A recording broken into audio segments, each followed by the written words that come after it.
अरे बच्चों, कैलकुलस वाला चैनल में आपका फिर से एक बार स्वागत है। हमने अभी इसके पहले वाले वीडियो में विद्युत आवेश के बारे में बताया था। विद्युत आवेश के डिफरेंट टाइप्स के बारे में बताया था और उत्पत्ति के आधार पर आवेश कितने प्रकार के होते हैं उनके बारे में भी डिटेल्स वीडियो बना करके दे दिया है। आप लोग देखते रहिए, पढ़ते रहिए और समझते रहिए। और जो भी आपको अगर अच्छा लगता है तो कमेंट करते रहिए। और आगे हम देखते हैं कि ये आज इसको विद्युत आवेश वाला यूनिट खत्म करने वाले हैं। तो देखिए, इसको गौर से देखिए। ये छोटा वीडियो होने वाला है, लेकिन ये आपको फिनिशिंग टच देगा।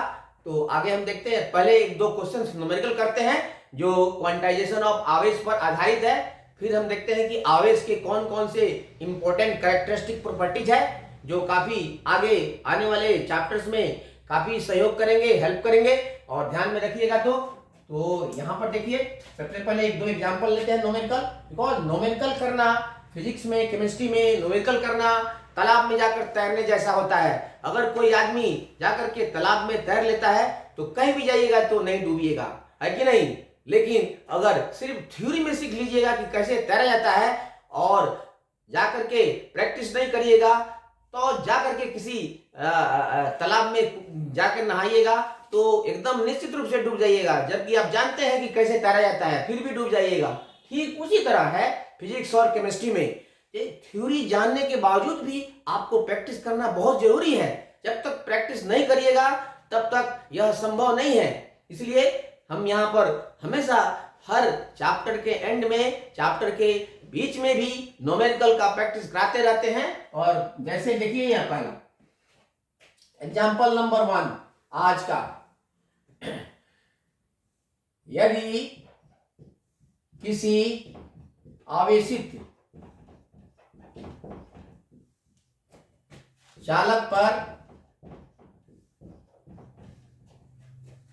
कुल आवेश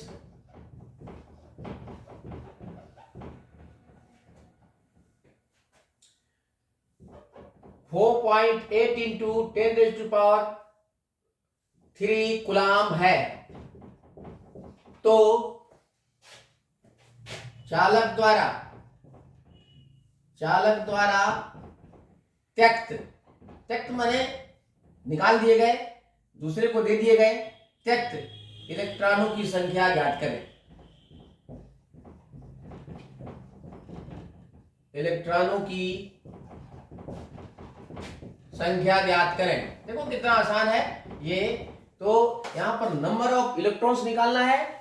चार्ज का यहाँ परिमाण दिया हुआ है, मैग्नीट्यूड दिया हुआ है, कितना कूलम्ब है कि नहीं। इसमें एक हम पॉइंट देते हैं, जहां लिख देते हैं, नहीं भी लिखा रहेगा तो अंडरस्टूड है। अब आप जान गए, जहां E = 1.6 इंटू 10⁻⁻19 कूलम्ब, ये आप इसका इस्तेमाल कर सकते हैं।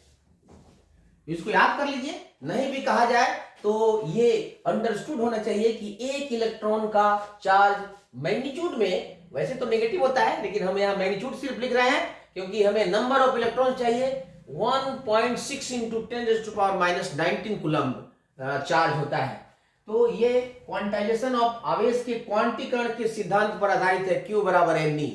इस तरह से हम बहुत सारे क्वेश्चन किए हैं। एक और लेते हैं और ये इसका है, हल हो जाएगा आपका। पहले तो जो दिया हुआ है लिख लो। दिया है कि क्या कर दिया है, लिख लो। टोटल चार्ज दिया हुआ है Q = 4.8 इंटू 10⁻³ कूलम्ब। और इलेक्ट्रॉनिक चार्ज आप जानते हैं, इसका मैग्नीट्यूड होता है 1.6 इंटू 10⁻⁻19 कूलम्ब। अब नंबर ऑफ इलेक्ट्रॉन्स आपको चाहिए, तो number of electrons is question mark what. Therefore इसलिए हम लिख सकते हैं, इसलिए क्वांटीकरण के सिद्धांत से, नहीं भी लिखिएगा सिर्फ फॉर्मूला लिखिए, क्वांटीकरण के सिद्धांत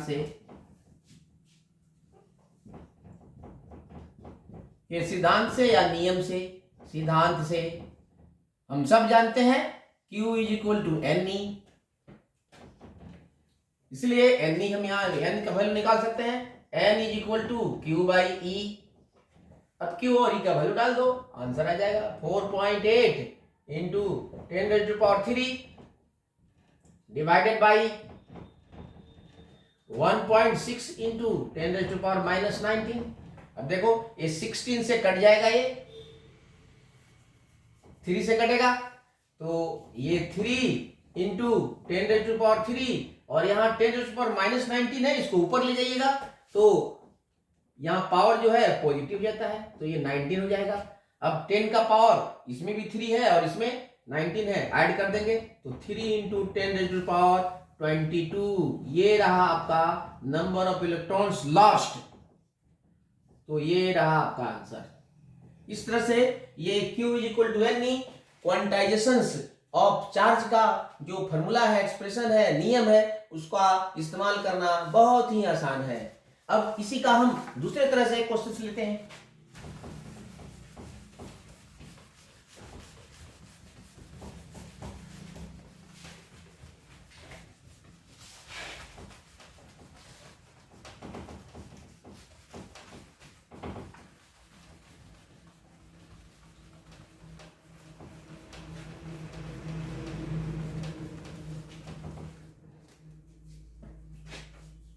एग्जाम्पल नंबर 2 आज का।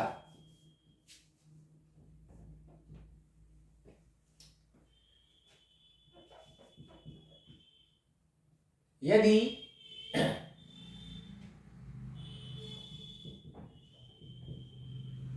तांबे के एक गोला को लोहा के एक अन्य गोले के संपर्क में लाने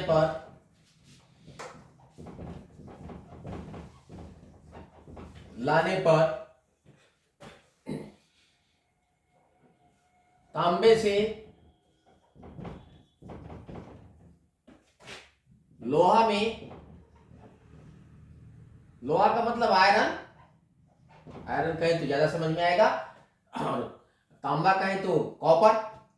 तो कॉपर एंड आयरन का ये कॉम्बिनेशन है। यदि एक कॉपर के छोटे गोले को एक आयरन के छोटे गोले के संपर्क में लाते हैं तो देखिए क्या होता है, लोहा पर तांबे से लोहा में स्थानांतरित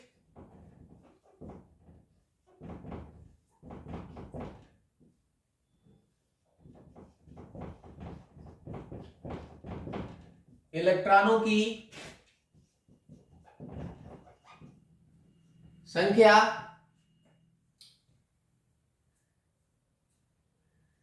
2.5 इंटू 10⁻10 है। तो तांबे एवं लोहा के गोले पर आवेश की मात्रा ज्ञात करें। आवेश की मात्रा एवं प्रकृति ज्ञात करें।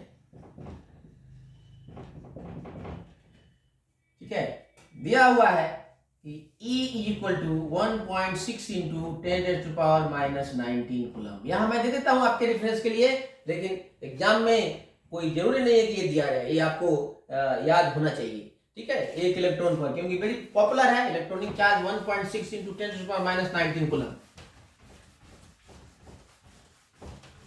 अब देखिए यहां पर ये भी क्वांटाइजेशन ऑफ चार्ज पर बेस्ट है, Q इक्वल टू NE। तो बहुत आसान है, यहाँ पर इसका हल करते हैं हम। यहाँ पर देख लेते हैं कि देखिए तांबे से इलेक्ट्रॉन निकल करके लोहा में जा रहे हैं। ठीक है, तो तांबा इलेक्ट्रॉन का त्याग करता है। अब हम पहले वीडियो में ही बता चुके हैं कि दो वस्तुओं को आपस में संयोग कराया जाता है या संपर्क कराया जाता है, तो जिस वस्तु से, जिस चालक से इलेक्ट्रॉन जाते हैं उस पर धन आवेश पॉजिटिव चार्ज उत्पन्न होता है, और जिसमें जाते हैं उस पर ऋण आवेश उत्पन्न होता है। तो नेचर तो पहले पता चला गया, प्रकृति ऑफ चार्ज, क्योंकि तांबे पर जो चार्ज उत्पन्न होगा, जो प्रोड्यूस होगा वो पॉजिटिव चार्ज होगा, और लोहा पर जो होगा वो निगेटिव चार्ज हो गया। तो एक पार्ट तो ऐसे ही हो गया। अब दूसरे पार्ट के लिए मैग्नीट्यूड निकालते हैं, ठीक है। तो यहां लिखेंगे कि दिया है कि n is equal to number of electrons दिया हुआ है, तो n लिख देते हैं हम 2.5 इंटू 10⁻10, ठीक है। और इलेक्ट्रॉनिक चार्ज हम जानते हैं 1.6 इंटू 10⁻⁻19 कूलम। हमें Q निकालना है, Q is equal to R। So सीधे यहां पर क्वांटाइजेशन नियम से निकलेंगे, देयरफॉर क्वांटीकरण नियम से, क्वांटीकरण के नियम से या सिद्धांत से Q is equal to NE। यहां डाल दो वैल्यू, n है आपको 2.5 इंटू 10⁻10 और ये है 1.6 इंटू 10⁻⁻19 कुलम्ब। इसमें कुलम्ब लास्ट में लिखेंगे हम, तो यहां से मल्टीप्लाई कर दो, ये हो जाएगा 400, ये हो जाएगा 4.00, तो ये इंटू 10⁻⁻ हो जाएगा आपका -9, क्योंकि यहां पर +10 है, यहां पर 10⁻⁻19 है, तो मल्टीप्लिकेशन में ऐड हो जाते हैं, तो 10 प्लस -19 तो -9 आएगा, ठीक है। इसको ठीक तरह से मल्टीप्लाई कर देंगे, कितना हो जाएगा ये देख लेते हैं एक दफा। 16 5 80 8 और 32 एंड 8 40 एंड 2, ठीक है। तो ये हो जाएगा 4.00 इंटू 10⁻19 कुलम्ब। अब कुलम्ब लिखेंगे, ठीक है। तो ये हो जाएगा आपका देयरफॉर तांबे पर आवेश Q बराबर +4.0 लिख देते हैं इंटू 10⁻⁻9 कुलम्ब। और लोहे के गोले पर, लोहे पर आवेश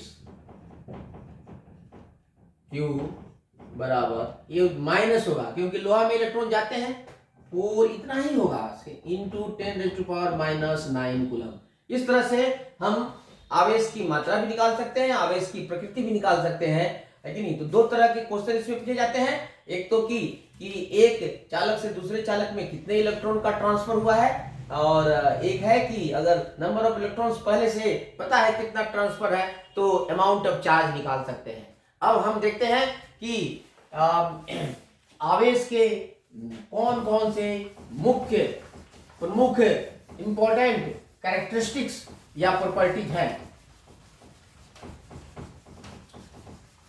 पिछले वाले वीडियो में हमने ये भी बताया था कि दो चालकों को जब आपस में हम रगड़ते हैं, संपर्क में लाते हैं, तो किस पर पॉजिटिव चार्ज होगा, किस पर नेगेटिव चार्ज होगा। इसके लिए हमने आपको एक सीरीज बता दिया था चालकों का, कि उस सीरीज में जो चालक पहले आता है उस पर हमेशा पॉजिटिव चार्ज होता है, और उसके साथ वाले बाद में आने वाले हमेशा नहीं। अगर मान लो कि ये दूसरा अगर चालक बदल दोगे तो उसी के अकॉर्डिंग आएगा। तो अगर एक बार आप सिलेक्ट किए हैं तो उसमें जो चालक पहले आएगा उस पर पॉजिटिव चार्ज, और जो बाद में आएगा नेगेटिव चार्ज।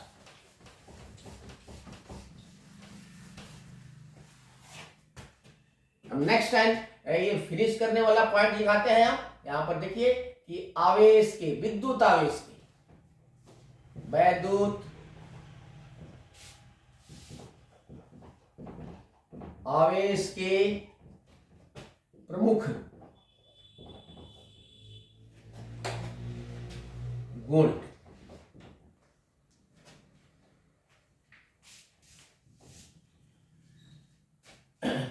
तो चार्ज जो है, देखिए चार्ज क्या है। चार्ज आप जानते हैं कि आवेश जो है एक अदिश राशि है।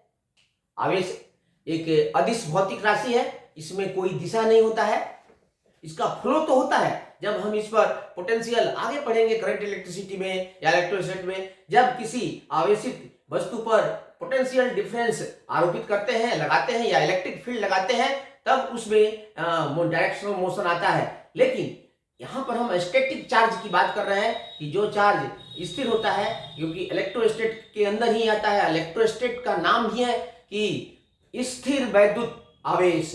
तो यहाँ पर जो है कोई आवेश में कोई डायरेक्शन नहीं होता है, इसलिए यह एक ऐसी भौतिक राशि है जिसमें मैग्नीट्यूड तो होता है लेकिन दिशा नहीं होता है, इसलिए इसको अदिश राशि कहते हैं।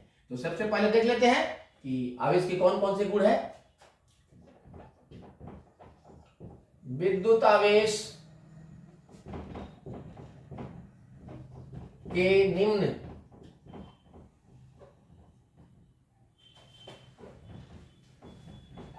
निम्नलिखित मुख्य गुण हैं।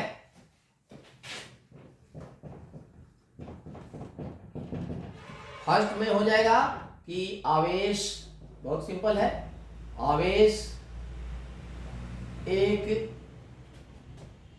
अदिश भौतिक राशि है।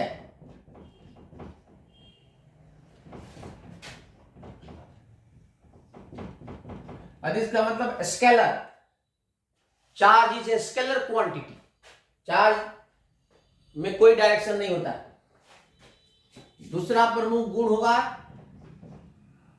कि चार्ज का एसआई मात्रक क्या है। चार्ज का एसआई मात्रक कूलम है।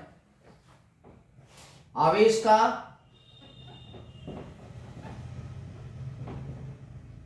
एसआई मात्रक कूलाम है। कूलाम या कूलाम में भी बोल सकते हैं, कूलाम, और इसका सिंबल बिग सी होता है।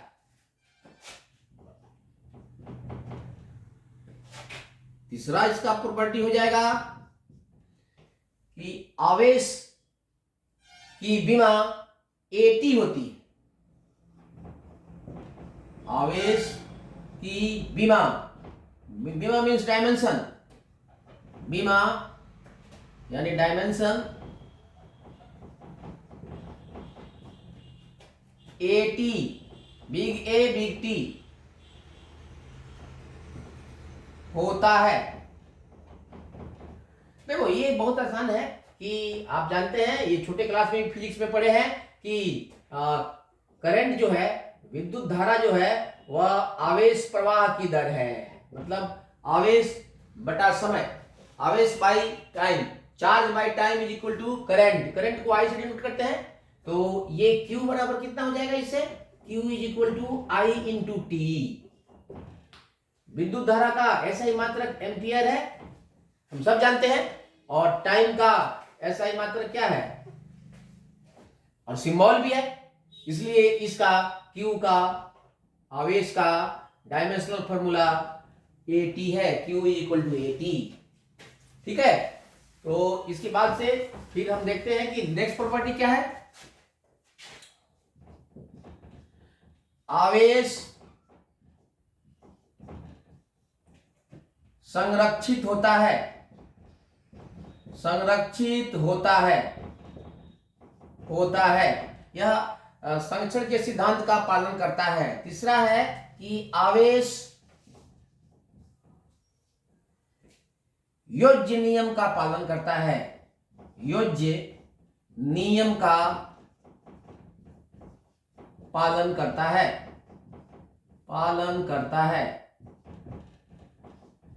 मतलब चार्ज इज एडिटिव, यहां पर charge is quantize, charge is additive. And the last and important property is कि आवेश इनवेरिएंट होता है, इनवेरिएंट, वेरिएंट अपरिवर्तन, परिवर्तनशील होता है। इसको हम समझाएंगे फिर कि अपरिवर्तनशील का मतलब यह है कि आवेश जो है वह आवेशित वस्तु के वेग पर निर्भर नहीं करता है, वह स्थिर है या गतिशील है तो उसका आवेश वही रहता है, नहीं बदलता है। लेकिन द्रव्यमान जो होता है वह गति के अनुसार बदल जाता है, इसलिए आवेश को हम बोलते हैं इनवेरिएंट है। या चाहे इसको कहीं भी ले जाइएगा, चाहे जमीन पर रखिए, चाहे आसमान में ले जाइए, किसी वस्तु पर 10 कूलम का आवेश है तो 10 कूलम ही आवेश रहेगा। ठीक है, तो ये रहा विद्युत आवेश के प्रमुख गुण, इसको बच्चों देख लीजिएगा। और आवेश, विद्युत आवेश का जो यूनिट है इसको हम यहीं पर समाप्त करते हैं। अब इसके आगे आने वाले वीडियो में मेन इलेक्ट्रोस्टैट का चैप्टर है कूलाम का नियम, उसको हम डिस्कस करेंगे और उस पर नोट्स आपको डिटेल में लिखाएंगे। तब तक के लिए इतना ही।